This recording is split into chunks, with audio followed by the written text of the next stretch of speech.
Good morning. So this is a quick, session about what we're doing in India and how we've kind of transformed the landscape of assistive technology and specifically AAC in India by working with government schools. So my name's Narayanan and I'm the CEO of the company called Avaz. So Avaz means voice in Hindi, and Hindi is one of the most commonly spoken out languages in India. And so we started almost a decade ago, back in 2010. This was one of our first devices that we built out, and this is Rohit, who is our beta tester. And now we have Avaz in 2024, which is now an app that can run on an iPad, on an Android phone, on an iPhone, or a Windows device as well. So over the years, we've kind of evolved and iterated in different ways. We started off with working with a lot of children with autism, cerebral palsy. Now we have a lot of adults with aphasia, ALS also, who are gearing up to use Avaz. And like I said, works across different devices, different screen sizes, Android, iOS, Windows.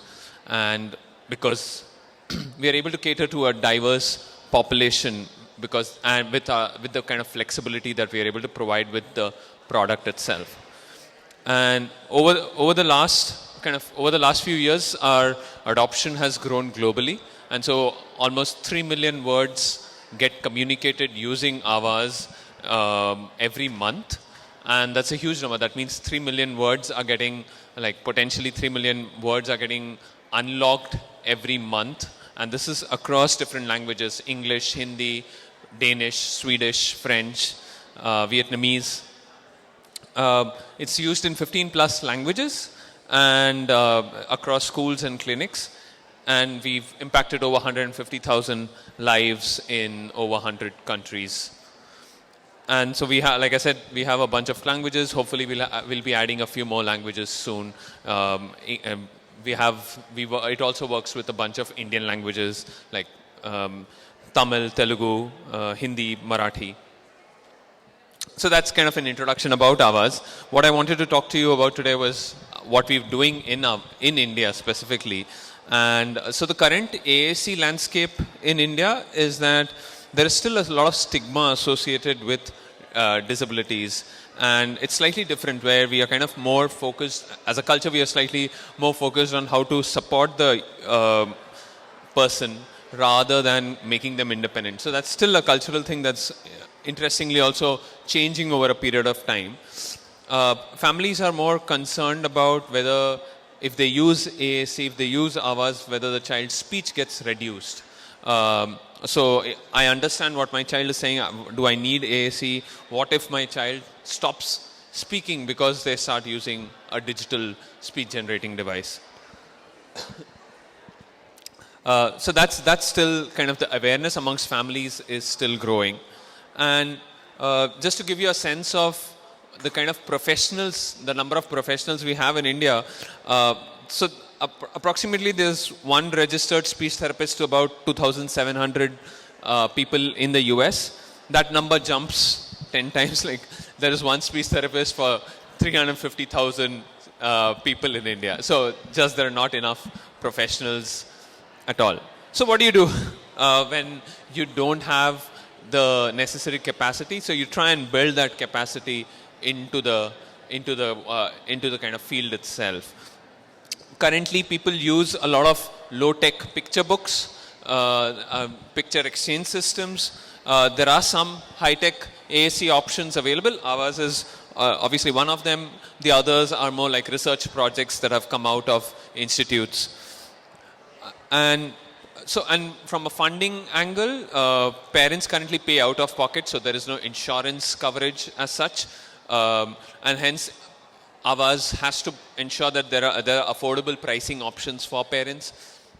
Also, not all state governments have this policy to include children with communication needs. They talk a lot about vision needs. They talk a lot about locomotor needs, but that speech and communication needs is still something that's, it's still kind of increasing slowly.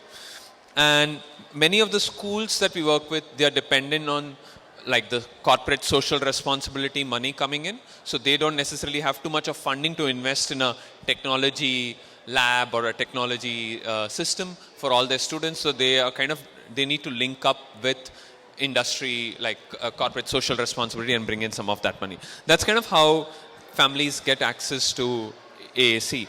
Some of that is also changing, where slightly the upper economic spectrum, they are able to afford for devices. They may import something. They may be okay with getting digital subscriptions.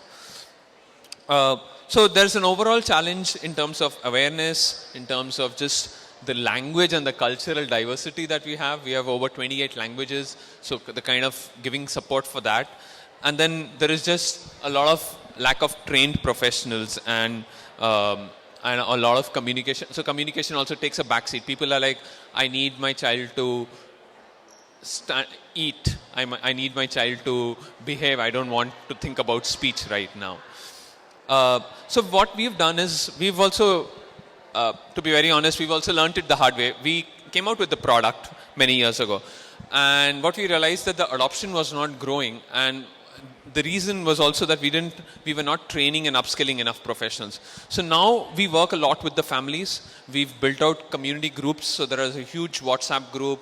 There are different kinds of Telegram groups and communication channels through which parents are able to communicate with us, work with us. And what we've already also done is trained over 1,000 professionals who are equipped now to use Avaz and do AAC intervention, and work closely with the government as well. So with the government, what we've been doing is, since 2016, over phases, we've been distributing devices with Avaz to different early intervention centers, special schools in the government. And what we do with the government, I'll get to that in a minute. Before that, I just want to show you some of the things that we do. So with parents, we share some of these communication boards. We have created a free course on Udemy for parents that they can sign up and go through at any point in time. We do a lot of webinars, so ask an expert questions. All of that comes into, like, we have a monthly webinar where people can just come in and attend that webinar. And then on specific months, like October is AAC Awareness Month, we bring in experts from around the field, so globally as well. So we have Lauren Enders from the US who does a session on literacy. We have other parents who come in and share their stories, which is very critical at this growing stage in India. And our work with the government is, so Tamil Nadu is, just to give you some context, Tamil Nadu is one of the southern states in India, and slightly more progressive in its policies for people with disabilities. And they have been, we've given out close to 1,000 devices in the last 5-6 years to them. And this has gone to early intervention centers, schools, and vocational training units as well. And what we have done is, we started off with training their SLPs. So there were about 20 SLPs for the entire state who were enrolled with the government. So we went ahead and gave them a kind of a 12-hour training, hands-on training for them, and made them kind of like the people who could then answer questions for other speech therapists or other special educators. And we went on the road throughout the state. So we picked 6 large centers in the state, and we had groups of like a total of 400 people attend those sessions, where I did a day-long session on trainings, right? So this is about, these are the different centers where we went about training people on Avaz, on AAC. And this started from, like, it gave them a sense of what the myths and the myths and facts are. It started from there to hands-on ideas that they can implement in their school. So it was very important for us to equip them with some of the vocabulary that they can go back and tell parents. And this is how you can address their concerns. So that was a very crucial aspect of the entire training, where you sensitize and give kind of sentences to tell you know what, when a parent asks this question, you answer it this way. So we did a lot of training for the speech therapists, the special educators that way. And so this was almost in 8 weeks, we kind of trained out close to about 400 professionals. And then it didn't stop there. So we had a WhatsApp group with all of them. And what we now do is there's continuous WhatsApp and phone support. So they can call in anytime. They can ask us questions on WhatsApp anytime. But we didn't stop here. What we started doing was any kind of events. So for example, India has a lot of different festivals that come across. So you have like so you have different religious festivals that comes across. So we create like folders for them for those religious festivals and share it to them, so that they can then use it in the classroom. It's extremely contextual. It's extremely something easy for them to just use and utilize, and motivating as well. So that's how we do it. We do it for like our Independence Day celebration. We did it for Christmas, Diwali, all of that. And so that's, again, this is coming from, because true inclusion can only happen when you have the parents, you have the teachers as well roped into this. Like us as speech therapists or product designers, we can only do so much. A lot of the inclusion in India will happen only when special educators and parents can come together and kind of have that belief that, you know what, this is possible and my child can do much more than what they're doing right now. So I want to show a video, and hopefully this will play out. So one of our one of the students who received the Avaz device, he got to interact with the chief minister or the governor equivalent of Tamil Nadu. And so this is him interacting in a session there. Let me just play it. I hope it plays out. So on December 3rd, this happened on December 3rd, wherein again the chief minister is someone who kind of follows a lot to do with disability. He has a lot of investment around disability as well.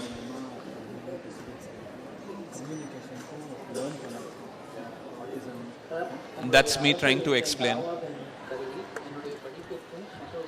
This is his Avaz talking. The device provides. So I don't think the audio is very clear.